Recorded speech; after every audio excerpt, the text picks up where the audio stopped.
অধিকার তাদের আছে। তা আমরা ঠিক একই রকম আওয়ামী লীগের সময়ে আওয়ামী লীগের ভোট চুরি নির্বাচনের পরে যেমন তাণ্ডব দেখতে পেতাম, সেই একই রকম তাণ্ডব আমরা দেখতে পাচ্ছি। আপনারা যদি খেয়াল করেন যে জুলাই গণঅভ্যুত্থানের সফলতার পর ঠিক 4-5 ঘন্টার মধ্যে আমাদের জুলাই গণঅভ্যুত্থানের সকল নেতৃবৃন্দ আমরা সবাই ভিডিও বার্তা দিয়ে সারা দেশের মানুষকে আহ্বান জানিয়েছিলাম যে আপনারা ভিন্ন মত থাকা সত্ত্বেও আপনারা আইন নিজের হাতে তুলে নেবেন না।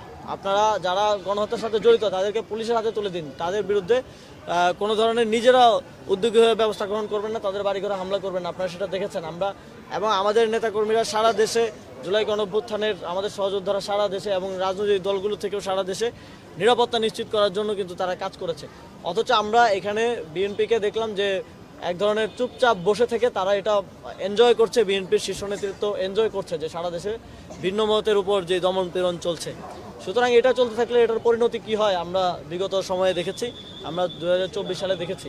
সুতরাং আমাদের তাদের প্রতি আহ্বান থাকবে এবং তাদের প্রতি আমাদের থাকবে যে আপনারা আপনাদের এই সন্ত্রাসীদেরকে থামান এবং তাদের বিরুদ্ধে যথাযথ ব্যবস্থা গ্রহণ করুন।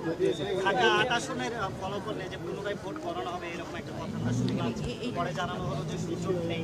ওটার কোনো আপডেট আছে কিনা আপনারা আমাদের পক্ষ থেকে রিভিউ আবেদন করা হয়েছে পুনর্গণনার জন্য এবং এই বিষয়ে আমাদের দাবি থাকবে নির্বাচন কমিশন সেখানে আমরা স্পষ্ট দেখতে পেয়েছি কি ধরনের অনিয়ম হয়েছে এবং আমরা আপনাদেরকেও দেখিয়েছি, তাদের ভয়েস রেকর্ড কল রেকর্ড আমরা আপনাদেরকে দেখিয়েছি এবং আপনারা সবাই পুরো জাতি দেখেছে কীভাবে ভোট কেন্দ্রে তার নিকটাত্মীয় ঢুকে তার স্ত্রী ঢুকে ভোট গণনা প্রভাবিত করেছেন। সুতরাং আমরা এই 8 আসন 13 আসন সহ আরও কয়েকটি আসনে ইতিমধ্যে রিভিউ করার জন্য পুনর্গণনা করার আবেদন জানিয়েছি। আমরা আশা করব যে নির্বাচন কমিশন এই বিষয়গুলোকে পুনর্গণনার মাধ্যমে সঠিকভাবে সম্পাদন করবেন, সুষ্ঠুভাবে এটার একটা স্পষ্টতা জনগণের কাছে দেওয়া দরকার।